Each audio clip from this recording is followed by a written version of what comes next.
Hey everyone, it's Dana. I am going to show you how to do a faux picot cast on.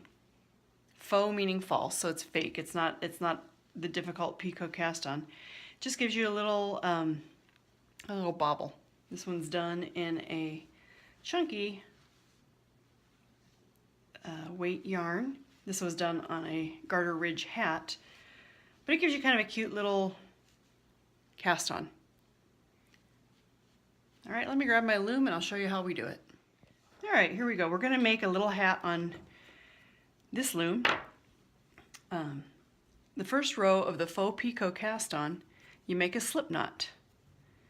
And we will place this slip knot on peg 1, but before I do, I'm going to take a removable stitch marker and put it on that stitch. That's going to help me a little bit later. So put your stitch marker in your slip knot and put your slip knot on peg 1. Okay, and we're going to half hitch cast on all the pegs. And a half hitch cast on, all it is you take the yarn. I'm working from left to right. I'm left-handed. I always go that direction. Works the same way if you're going the opposite direction. The technique is exactly the same. So a half hitch cast on involves take the working yarn and you flip it, put on the pegs, snug it up. Flip it so that your working yarn comes over the yarn from the peg. Flip it over and put it on the peg. This is a half hitch cast on, so we'll do that the whole way around the loom. I'm going to pause the video so you don't have to watch me go the whole way around the loom. Okay, now that I have my cast on row done, I've half hitch cast on the entire loom. The next row is just a real simple E-wrap knit the whole way around the loom. So I'm going to take my working yarn, I'm going to E-wrap peg 1. Peg 1 here has the movable stitch marker. I'm going to leave that stitch marker there, and I'm just going to knit it off with the stitch. Okay, we're just going to E-wrap the entire way around the loom.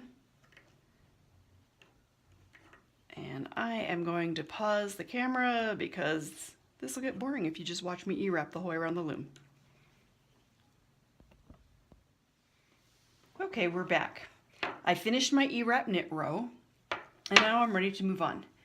The next row, there are two ways you can work the next row. If you had a large gauge loom, like whenever I made this one, and it was done on a larger gauge loom with thicker yarn, you can set up the loom first by moving your loops where you need them to be and then knit. But I have found with a smaller gauge loom like this one, which is a 3/8 inch gauge, and again I'm going to let you know the gauge is measured from the center of this peg to the center of its adjacent peg. So when we measure from here to here, it's 3/8 of an inch. So we call this a 3/8 inch gauge loom.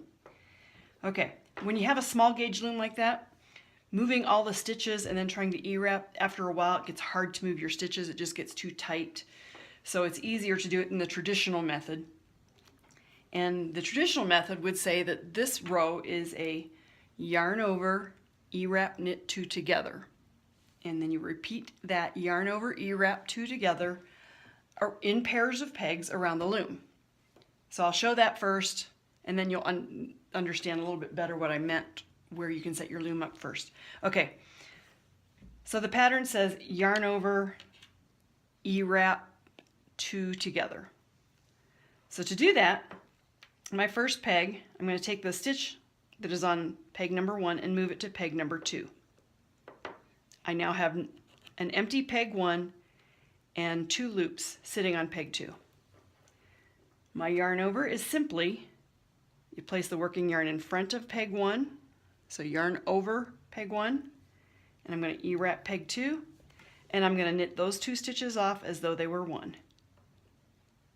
That's it. That's all there is to a yarn over, E-wrap, knit 2. Let's do it on our next pair of pegs.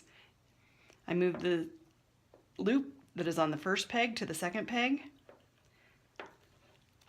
and that's my setup. Yarn over, E-wrap knit, and I knit off the two. I'm going to do it one at a time. I'm afraid. So there we go. The next two pegs, you're going to move the loop from peg 1 to peg 2. The working yarn goes over the empty peg, and then the working yarn E-wraps the peg with 2 loops, and I'll take those 2 loops off of that peg. Next pair of pegs, move the loop from peg 1 over to peg 2. Working yarn goes over peg 1, E-wraps peg 2, and I lift the 2 loops from peg 2 off the loop. If you're working with a large gauge loom, you can go ahead and go around the loom and move your loops all at once. And again, I know from experience on a small gauge loom, if I try and do this the whole way around the loom, it's going to get so tight and I'm going to have troubles moving that stitch over. That's why I like to do the traditional method. But if you're working with a large gauge loom, you can go ahead and move all your stitches over, and then you just take your working yarn, do your yarn over, and E-wrap knit off.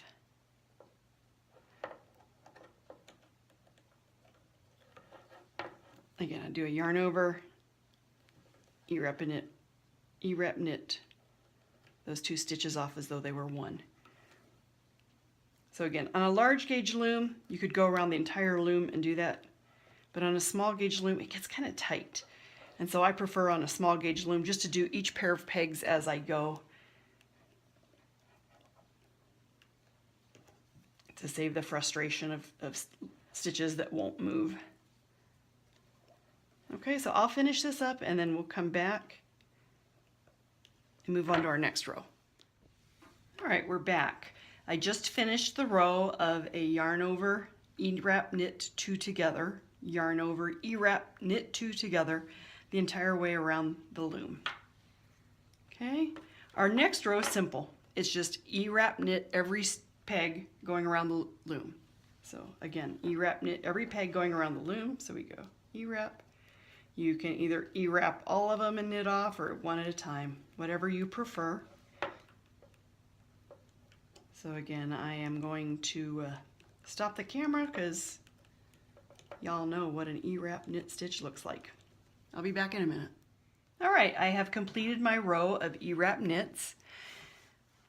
The last thing we need to do here to make our faux picot cast on is we're going to lift the first row and put it back up on the loom, much like you do when you do a regular hat brim, a folded up hat brim. You're putting the first row back on.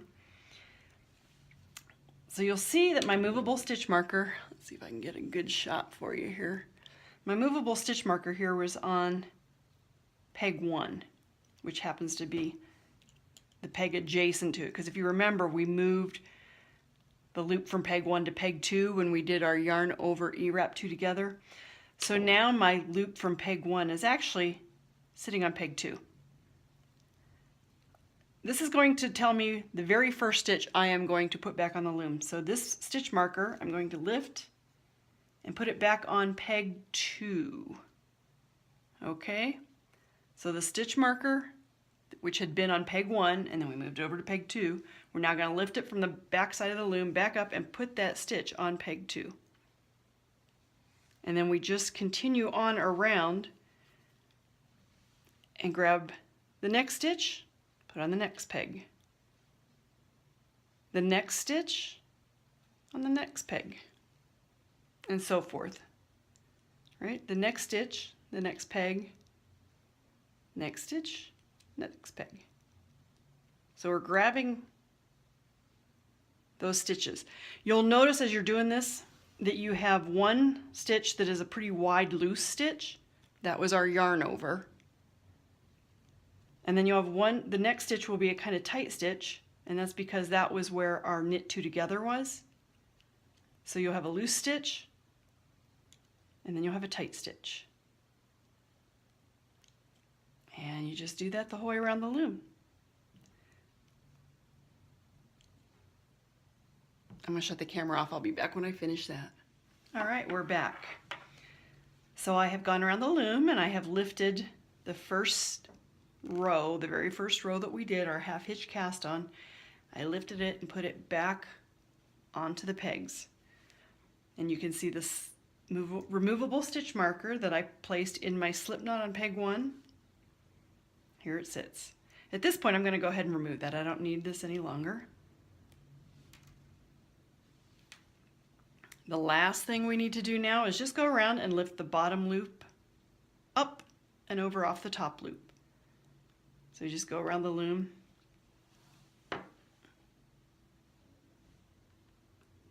Bottom loop over the top, bottom over the top, bottom over the top, bottom over the top. So I'm going to finish doing that and I'll be right back. Hello again. All right, I have gone around the loom, lifting the bottom loop up off the top. So now what we have is our faux picot, fake picots. You can see here there's a picot there, one there, one there. Just a little bobble looking thing. This faux picot cast on method is much simpler and easier than doing it the traditional way. And it gives you a nice little bobble picot on your brim.